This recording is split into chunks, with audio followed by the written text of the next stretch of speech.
Hey traders, Steve here from Jackrabbit Trader, and in this video I want to go through the weekly trading process in action.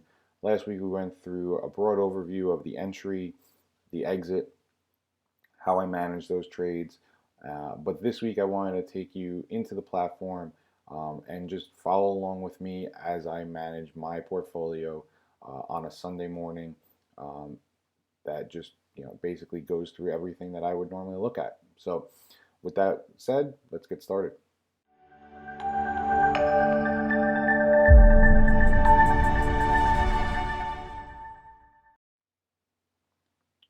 So the first thing we want to do in looking at a portfolio, managing a portfolio, is understanding the market cycles. And you can see here we're looking at a 1 year daily chart of the SPY, and you'll see these blue, green and red lines that, in my opinion, signify the market cycles. Okay, so the blue line is really the most critical, and that basically says anytime that the SPY is trading below the 21-day exponential moving average, that we want to be looking at more of a defensive role. We want to be looking at, protecting the portfolio, raising cash, hedging the portfolio.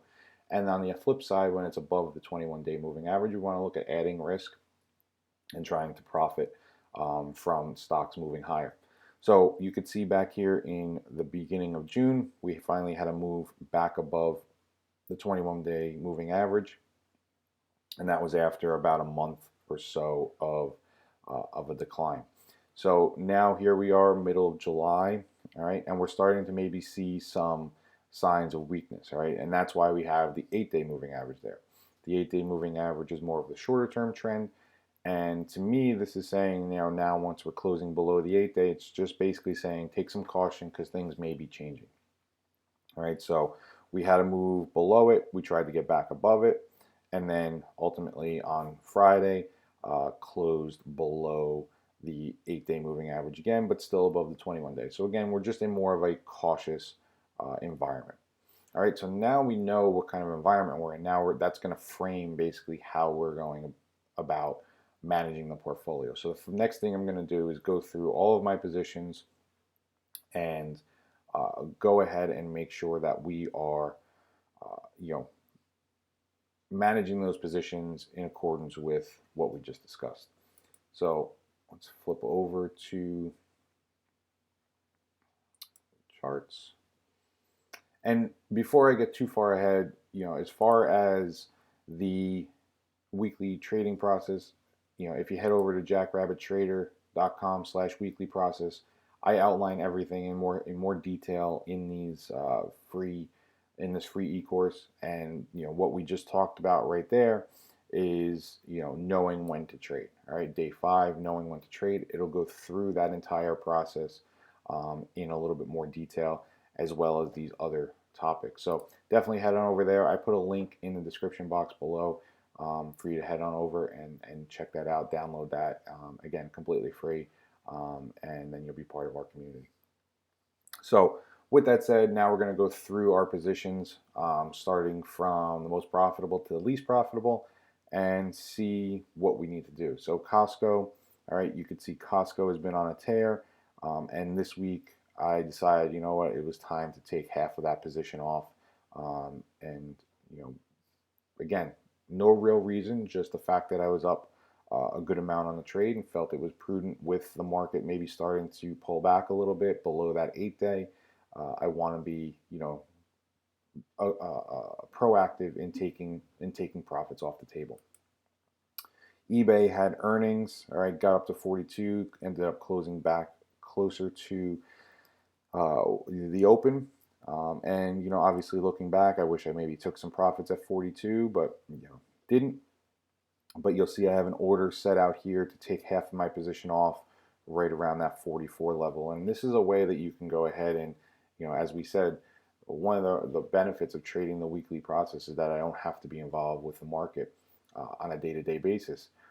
Realistically, it's setting these orders, letting the market work, and waiting for some of the orders to get hit. So if eBay got up to $44, then I'll be taking half those profits off with just a simple GTC order, good till cancel.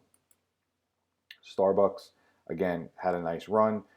So this is my second time I've been in Starbucks, was in it back here around 70, then took some profits around 77, and now back in it at 82, and took my initial half of position off around 89. And, again, just seeing how that works. DRI, not really doing much. We added to that last week. Microsoft, uh, not really.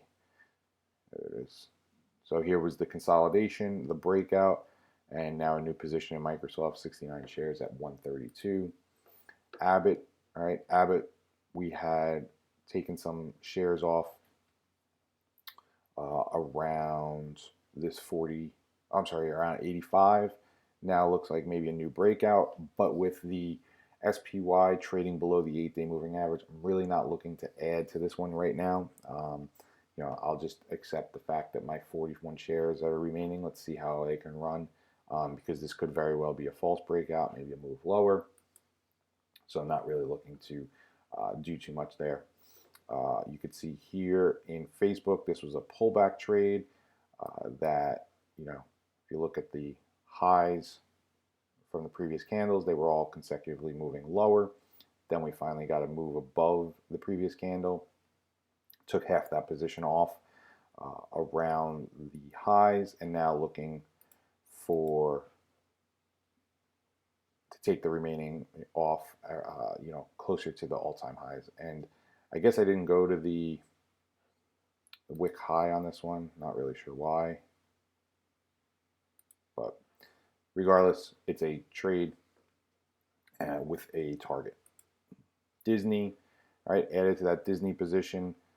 And sure enough, this week just came straight down. So not a great add, but again, what was last week was where the market looked as though it was breaking the new highs. All right, this week completely different. You can see it sold off most of the week. So it's okay to change your approach and change your outlook.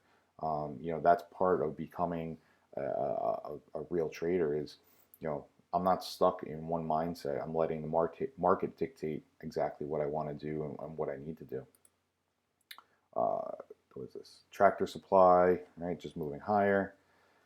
Visa took half of that off this week as well.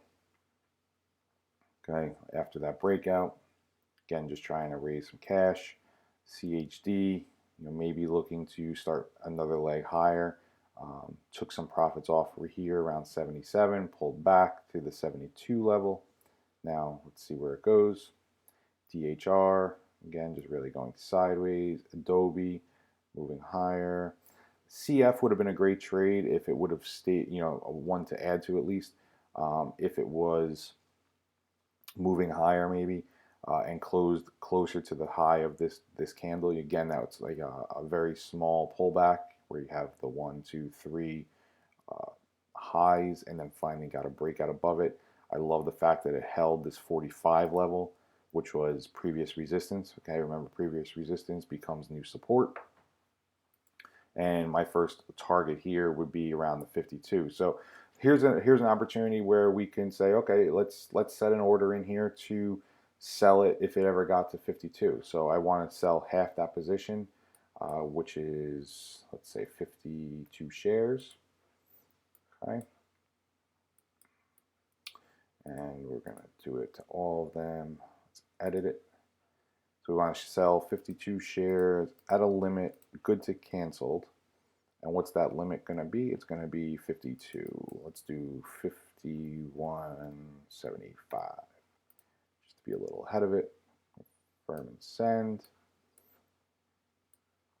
All right. And I have a couple different accounts, so I just got to set them for each one. Give me 1 second. 14 is good. Do 6 there. And 10. And just real quick, just want to show you, if you guys are using Thinkorswim, I just went in and put the numbers in as I went down the line, but it did change the trade from a sell to a buy. So you can see here it says buy 54 shares. If you just put in on your last one, just get into the habit of putting in a negative, whatever the number is, then it'll keep it as a sell. All right, and send that, and then here you go. Now you have 54 shares being sold right around that 52 level. All right, and that's another way that we go ahead and we manage the market and manage the portfolio without ever being involved during the day. Right, this is all done at night, during the week, on the weekends, and we go from there. ADP not really doing much. So Realty Income Group, you could see maybe now we're setting up for a double top because now we came in. This could be a lower low, or I'm sorry, a lower high. So this 67 level really needs to hold for me. Anything back, you know, as far as maybe a pullback off that 67, we would look to add to that. UMP, all right, coming back down to this 164 level that has been established as support. Maybe now looking to get started going higher. Comcast, not doing much. Hilton, all right, this one, again, nice big red bar. So we're starting to see some indications of maybe some weakness in the market. Again, not really looking to do too much, and it kind of goes along with what we're seeing in that SPY chart. Honeywell, nothing. AME, nothing. Twitter, nothing. And then EA, we're going to be exiting EA. Okay, so EA was one that we thought maybe was going to start moving higher. We liked that it was really sold off, but it had now established maybe a higher low, one low, a higher low, and thought maybe we would get back to like the 115, 120 area. That didn't happen, and they all don't work, right? I mean, that's the name of the game. You just manage risk, and you take the ones that don't work off. So this one breaking below 90 is now exiting. So what are we going to do? We're going to flatten that trade. And I just have to go through again all the accounts.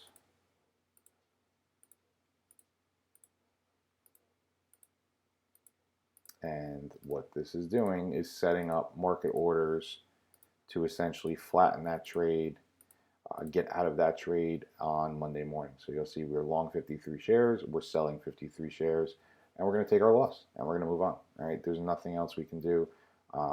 Holding on and hoping that it's going to come back is not going to be beneficial to anyone's portfolio.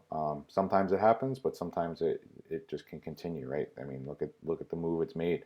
If you would have held on hoping it was going to come back, you took a small loss into a giant loss, and that's where you're going to get yourself in trouble.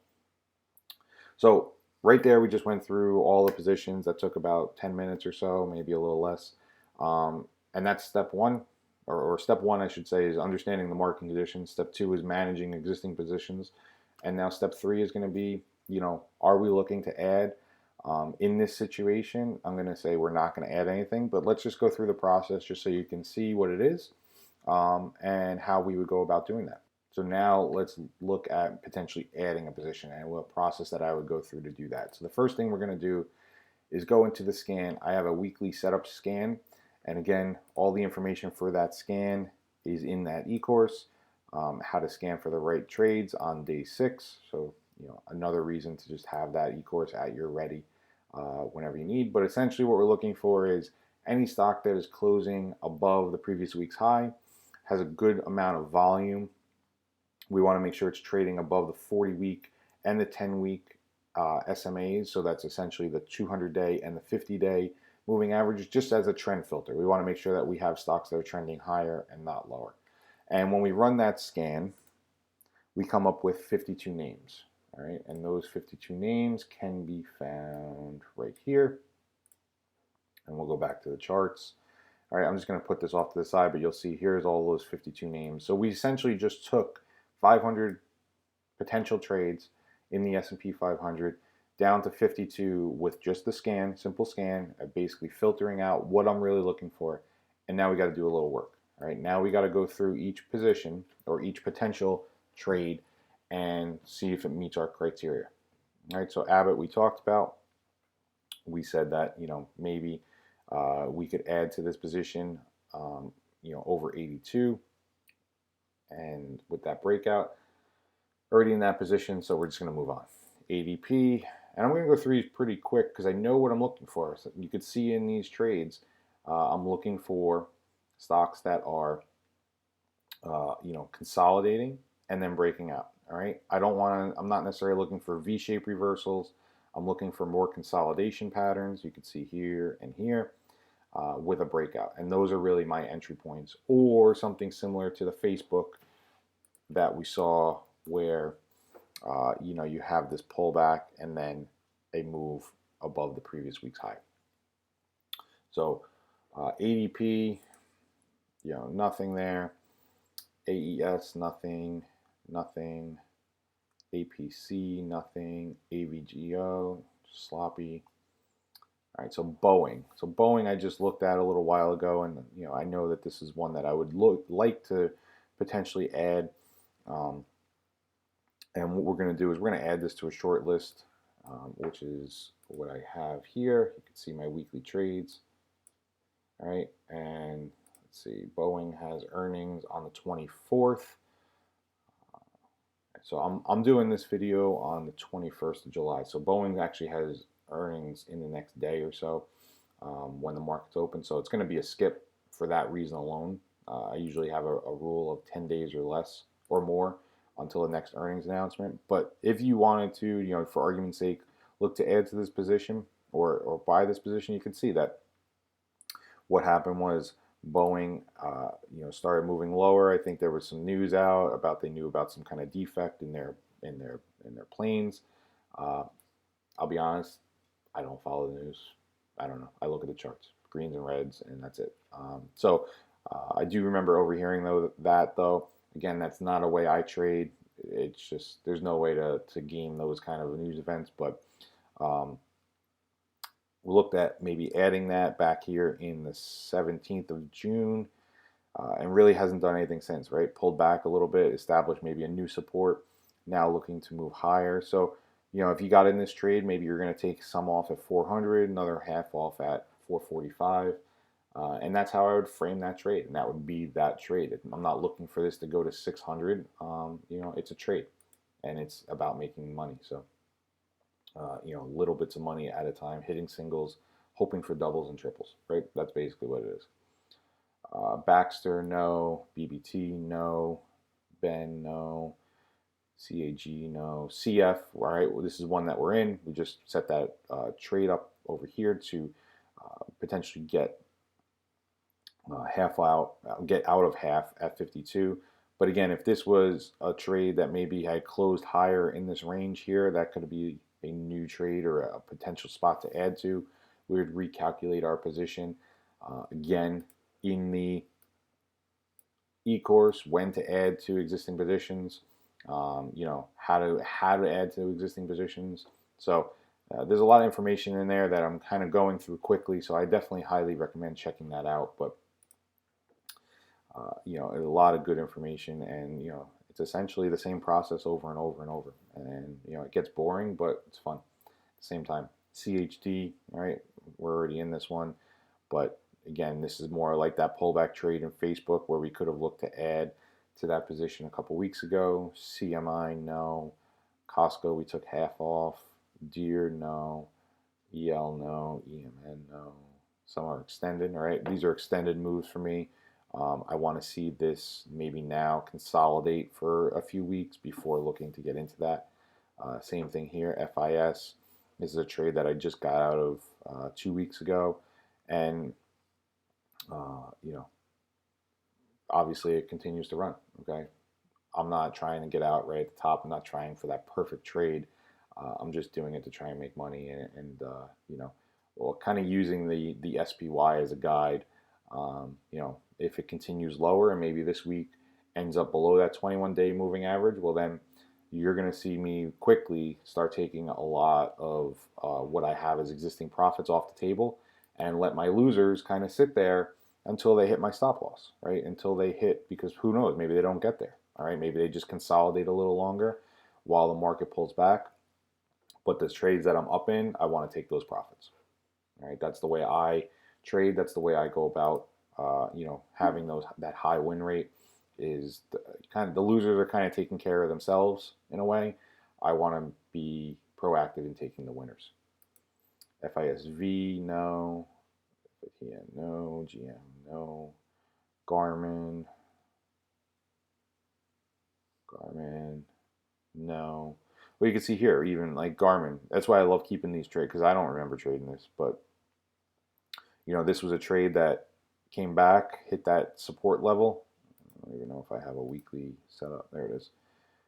Hit the pullback. Was consecutive weeks where it was a lower high in the candle. Then it had a pop. All right, got in on that pop. The following week, came back, and here's a perfect example, right?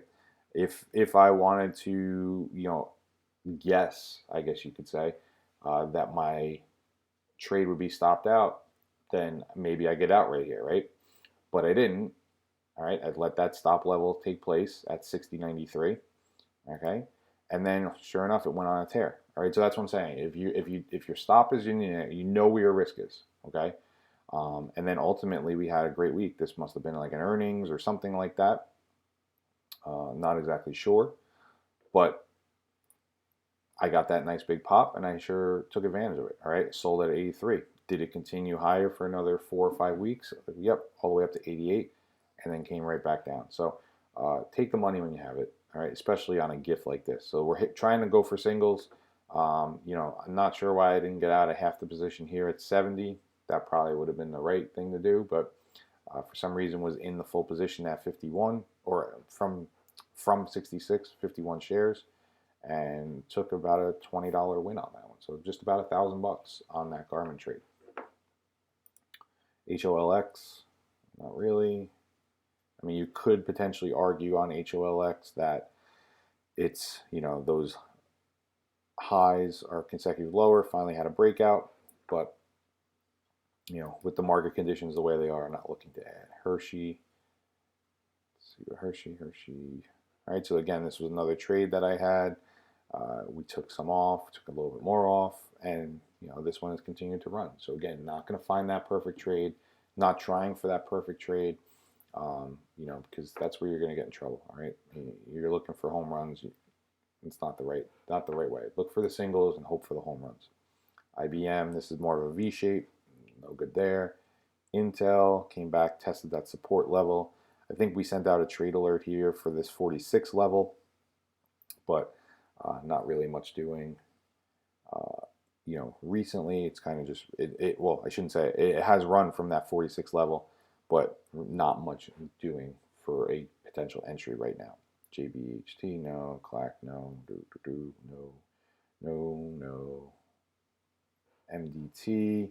All right, this is one that you could argue is a small setup. All right, so you have that consolidation. You have this trend line in here. All right, and you could look at getting long this trade with a stop under 97. Let's take a look. Earnings are 820, so they got some time until earnings come out. All right, again, knowing the market conditions, not sure if this is something I would want to add to, but the other thing you can see here is that it did break this downtrend. So again, when they are potential trades, we just add them to the short list. All right, and then at the end of it, I look at them all, and if they were going to be trades, then I see, do they fit within the portfolio? And we'll get to that in 1 second. MU, no. PFG, no. PM, no. PSX, that was a nice trade. Right off the support level down here, again, same thing, right? 1, 2, 3, 4, 5 weeks of consecutive lower highs, maybe even more. And then you got this one reversal pattern. If we clear this set real quick, you can see it a little bit better. But you got that one reversal pattern that came right at previous low. You could have got long here at 85 with a stop below 80, and now you're trading 101. But I probably looked at the $100 level as taking half off. QVRO, no. STI. Okay, this is another one that you could argue is breaking out. We got a lot of resistance right above it, so I'm going to pass on that one. UAL moving higher. UNP we talked about. USB hitting support, and that's why I like keeping the my drawings on my charts. just so they're there, right? It's just kind of, it gives me another visual reference. All right, so going through those trades, we came up with BA and MDT, all right, an industrial and healthcare. So then the next step is to see if it fits within the portfolio, all right? And to do that, I go into my current account. And actually, let's just switch it to one of the stock trading accounts just to make it easier. Let's bring this over, and we can bring this over. Okay, and then we're going to sort by sectors. All right, so the first one is BA. That's an industrial name. Now, if I look up here, I have 1, 2, 3 industrials. I have AME, I have Honeywell, and I have UMP. All right, so I have a defense name, a railroad, and AME, which I couldn't tell you what it is. All right, I have no idea. But I have 3 industrials. I'm usually right around, that's about where I want to be, between 3 and 5. If I had no industrials, I'd say yes, let's definitely add it. I don't have that diversification in that sector. But again, having 3 industrials, market's looking like it's not going to be going much higher. Or I shouldn't say that. Market's looking like it's struggling at this point. Again, not looking to add to that risk. Then you would say, okay, healthcare. Do I have any healthcare names? Well, I got 2. I got Abbott and I got DHR. All right, so maybe this is one that we want to add. All right, so let's then take it one step further. Say we're going to hypothetically add MDT, which full disclosure, I'm not adding MDT to my portfolio. But let's say that we are. So MDT, we're going to say our stop level is right here around 97. So then I have this position calculator that I developed. So MDT, it brings the current price in. And actually, I think there's a way I can make this bigger. There we go. MDT brings the current price in. The stop is going to be 97. Then what I do is from there, I adjust down by 1%. All right, and that is for any type of slippage in the weekly names, right? Stop may get hit on, say, a Tuesday, but I'm not really supposed to exit till Friday. So this 1% kind of gives me a little bit of a cushion. So I'm risking $4.77 per share, right, on that trade. So now I want to take my account risk and say, okay, if I'm willing to risk 0.5% of the account, I'm going to risk $565 and I'm going to buy 111. This is all calculated now for me, okay? Based on the information that I input over here, it calculates this. So I'd have almost a $12,000 position size and I'd be buying 120 shares, okay? So then what we would do is we would go back here, 120 shares. We would go buy the market. I would then go ahead and set up all the different buy points in here and hit send. All right, and then that market would, or that order would get filled at the market come Monday morning. All right, so that's the way we kind of go through the whole process and manage trades, understand where we are in the cycle, and then look to add the new trades. There's nothing special about it. It's just the consistent process each and every week that we go through. And as I said, we're always looking to take money off the table. So if you enjoyed this video, I highly encourage you to hit the like button, leave a comment, subscribe to the channel. Next week, we're going to talk about the 5 reasons I like trading, or I love trading the weekly chart.